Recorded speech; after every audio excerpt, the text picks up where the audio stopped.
დავიწყებთ საუბარს ჩვენ სტუმრებთან. თინა ხიდაშელი, თავდაცვის ყოფილი მინისტრი, არის ჩვენი პირველი სტუმარი. ბაკურიანიდან გვერდება ის Skype-ის საშუალებით. ძალიან დიდი მადლობა თინას.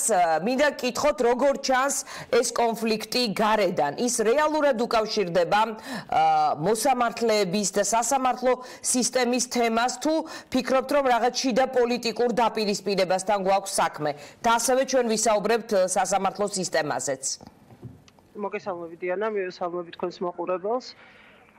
მე ვფიქრობ, რომ აქ არაფერი უცნაური არ არის. თქვენ სიუჟეტში იყო ისეთი ფრაზები ბატონი ფრაქციის თავმჯდომარის, რომ ვიღაც თორმე ამას პოლიტიკური მოსაზრებებისთვის იყენებს, მას ავიწყდება, რომ პარლამენტის წევრები პოლიტიკოსები არიან და ყველა მათი სიტყვა და ყველა მათი ნაბიჯი, ყველა მოქმედება სწორედ რომ პოლიტიკურია. საერთოდ აბსურდულ მდგომარეობაში არიან საკუთარი როლის და ადგილის გაცნობიერების თვალსაზრისით, როგორც ჩანს, არ ესმით, რას ნიშნავს პარლამენტის წევრობა. დიახ, რა თქმა უნდა, ეს არის მთლიანად თავიდან ბოლომდე პოლიტიკური პროცესი, ასეც უნდა იყოს და ეს სწორია, რომ არის პოლიტიკური პროცესი. მე ვფიქრობ, რომ არც იმასთან გვაქვს საქმე ერთის მხრივ, რომ მაინც და მაინც მოსამართლეებით ისეთი აღშფოთება მოხდა წარდგენილი კანდიდატებით უკაცრავად. ისეთი აღშფოთება მოხდა, რომ ამის გამო იშლება უმრავლესობა, მაგრამ არც იმასთან გვაქვს საქმე, რომ მხოლოდ საბაბად იყენებს ვინმე ამ საკითხს. მე ვფიქრობ, რომ კონფლიქტი, პრობლემა სახეზე იყო, გამწვავებული იყო უმრავლესობის შიგნით და არის ხოლმე მომენტი, როდესაც ის ბოლო მომენტი, რომლის იქითაც უკვე ეს კონფლიქტი გარეთ იღვრება. ამ შემთხვევაში სწორედ ეს საკითხი გახდა როგორც ჩანს ასეთი. რა თქმა უნდა, ეს არის ერთობლიობა უამრავი დაგროვილი პრობლემის, რომელიც ქართულ ოცნებას აქვს, რომელიც სახეზეა, რომელსაც თქვენ მედია ჩვენ ყველა ერთად მუდმივად საუბრობდით, მაგრამ ამ კონკრეტულ საკითხზე მოხდა კულმინაცია, რამაც გამოიწვია საჯარო დისკუსია და გარეთ გამოტანა ამ თემის. სულ ეს არის, აქ არაფერი განსაკუთრებული, რა თქმა უნდა, არ ხდება. ასეთი არის პოლიტიკური პროცესი, რომ ადამიანები გაბატონ თინა, მამუკა მდინარაძე საუბრობდა, რომ სიას ვერ გავიწევთ ჩვენ უკან, რომ ეს ჩვენი საქმე არ არის და ფაქტია ის ამბობდა, რომ სიას განვიხილავთ. ჩანს მისი კომენტარები და რომ ამ სიის განხილვას შეუდგება უმრავლესობა, ხოლო მეორე ნაწილი, ერთი გუნდი, ეგრეთ წოდებული ბესელიას, მოდი ასე დავარქვათ, რომ გასაგები იყოს მაყურებლისთვის, ამბობს, რომ სია უნდა იყოს გაწვეული და მისი განხილვაც კი არ შეიძლება. აი, რა შეიძლება ამ დროს მოხდეს და არავინ არ საუბრობს სხვათა შორის, როგორია პარტიის თავმჯდომარის პოზიცია და თქვენ გონიათ, რომ მაგალითად ზარდიაშვილს, დინარაძეს ან რომელიმე ჯგუფს აი ამ პარტიაში შეუძლია რაღაც თვითინიციატივებით აკეთოს ან ალობიროს რომელიმე სია, რომელიმე საბჭოს მიერ შეთავაზებული. ხო, პირველ რიგში ტექნიკურად თუ ვისაუბრებთ, ბატონი კობახიძე თუ მდინარაძე არ ვიცი რომელმა თქვა მართალია, მაგრამ ზუსტად ამაშია საქმე, ზუსტად იმიტომ მიშდება მეც და თქვენ სავარაუდოდ ეჭვი იმის შესახებ, რომ ამ სიას სერიოზულად უყურებს ეს ხალხი, რომ ისინი არ ამბობენ მთავარ სათქმელს. აქ იმაში კი არ არის საქმე, სიას გაიწოვენ თუ არ გაიწოვენ და ტექნიკურად როგორ მოხდება ამ პროცესში გადაწყვეტილების მიღება და მერე ამ გადაწყვეტილების შესრულება. ჩვენ ყველას გვაინტერესებს ეს სია საბოლოო ჯამში, იქ კანდიდატების სია, იქცევა მოსამართლეების სია თუ არ იქცევა მოსამართლეების სია. ამისთვის ამ ადამიანებს ძალიან მარტივი განცხადება აქვს გასაკეთებელი, არა რაღაც ტექნიკური იურიდიულ დეტალებზე გამოკიდება, გაწვევების უფლებამოსილება და ასე შემდეგ, არამედ იმის თქმა, პარლამენტი განხილვას რა თქმა უნდა დაიწყებს სიის, მაგრამ დაიწყებს და ჩააგდებს. მარტივია, ხო? ძალიან მარტივი. ერთ სიტყვა უნდა თქვა, დიახ, ჩვენ ვალდებული ვართ დავიწყოთ სიის განხილვა, მაგრამ ამ სიას ჩავაგდებს. და ამით დამთავრდება მთელი ეს აი, როგორც მივხვდი, საუბრობდა ინდივიდუალურ განხილვაზე. აი, შეიძლება მაგალითად რომელიღაც გვარი ჩააგდონ, რომელიღაც არა, მაგრამ აი რომელი იქნება ეს გვარი, ალბათ ესეც ხო, არა, ეს ძალიან მარტივი საკითხი არის სინამდვილეში, თუ კი გადაწყვეტილება არსებობს. იმის შესახებ, რომ ეს ადამიანები არ გახდნენ მოსამართლეები, არ დაინიშნონ მოსამართლეება და აი ამ წარმოდგენილ პირობებში.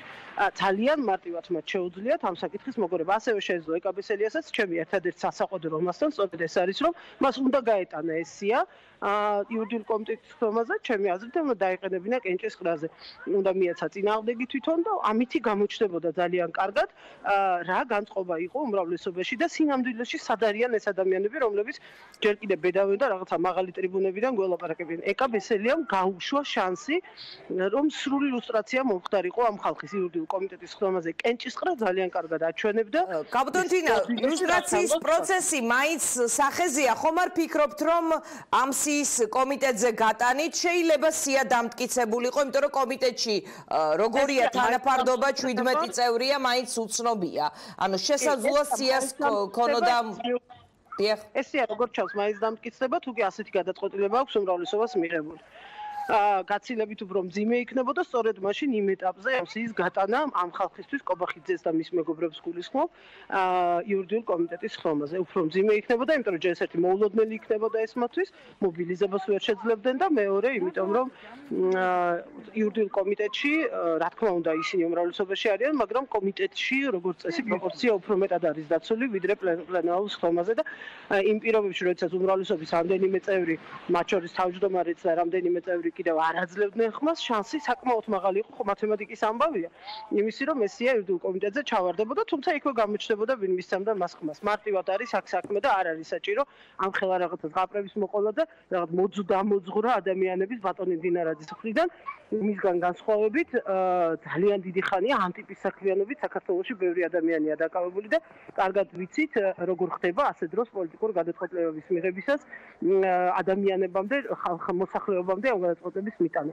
პროცედურას ნუ ეკიდებიან, ნუ ემალებიან ზურგს უკან, ზურგად ნუ იყენებენ პროცედურას, გითხრა მარტივად სია შეაგდებენ თუ არა და მორჩება ამითი ყველაფერი მარტივ კითხვაზე პასუხისგებელი. რაც შეეხება პარტიის თავმჯდომარეს, მე ვარ 100% დარწმუნებული, სრული პასუხისგებლობით შემიძლია გითხრათ, რომ ბიძინა ივანიშვილი რა თქმა უნდა ამ სიის ლობისტების სათავეშია, იმიტომ რომ ეს არის მურუსიძის სია და მურუსიძე არის მის მიერ ლობირებული მსხვერპლი ბჭყალებში, როგორც მან გითხრა, რომელმაც აღუთქვა მას მორჩილება სასამართლოს კონტროლის ქვეშ ყოლა და შესაბამისად ყველა იმ პრობლემის მოგორება, რომელიც თეორიულად შეიძლება გაჩნდეს. მას მოუწევს ალბათ ღიად თქმა ვის მხარესა, ღიად და საჯაროდ თქვენ ამბობთ, რომ დარწმუნებული ხართ, რომ ის ლობირებს ამ სიას, მეც რჩება შთაბეჭდილება, რომ ასე რომ არ იყოს არც ერთი ხუთეული ან ექვსეული პარლამენტში უმრავლესობის შიგნით არ დაკავდებოდა მაგალითად ან ისეთ განცხადებებს არ გააკეთებდა ფრაქციის თავმჯდომარე, როცა გაუგებარი რჩება ისინი არიან მზად ამ სიის ჩასაგდებად თუ არა, რომ განვიხილავთ და ასე შემდეგ. მას მოუწევს ის საჯაროდ რას იზამს, მაინც დაელოდება რომელ პოზიციას ექნება საზოგადოების, ასე ვთქვათ, პროტესტი ან მხარდაჭერა? არის მე მგონია რომ ის ამას ასე თუ აპირებს ამას უკვე გააკეთებდა და აქამდე საქმე არ მივიდოდა დღეს მე არ მაქვს არავითარი ოპტიმიზმი რომ მისი პოზიციის შეცვლა მოხდება მან თავის დროზე კოალიცია შეწირა მურუსიძეს და როგორც ჩანს ახლა გადაწყვიტა რომ პარტიის ეს მართალი ამყიფე მაგრამ მაინც თეორიულად და ზედაპირულად არსებული ერთიანობა შეწიროს მურუსიძეს კოალიცია შეწირა მურუსიძეს Ja, koalitsiam შეწირა მურუსიძეს და ასევე როგორც ჩანს პარტიაზეც იგივე გადაწყვეტებას იღებს. ანუ აქ მურუსიძე პირობითია, ბუნებრივი, არა პირდაპირიც არის, ანუ პირდაპირ მურუსიძეშიც იყო საქმე, მაგრამ თავისთავად აი ესეთ მორჩილებას, უსიტყვო მორჩილებას შეწირა სასამართლო ხელისუფლების დამორჩილება, იყო მისთვის გაცილებით უფრო მნიშვნელოვანი, ვიდრე ის პოლიტიკური პროცესი, რომელიც ქვეყანაში მიდიოდა და როგორც ჩანს, დღესაც იგივე მდგომარეობა. ძალიან დიდი მადლობა თინა ხიდაშელს, კარგ დასვენებას გისურვებთ და ჩვენ გადავდივართ ჩვენ შემდეგ სტუმართან. ხათუნა ლაგაზიძე არის ჩვენს ეთერში.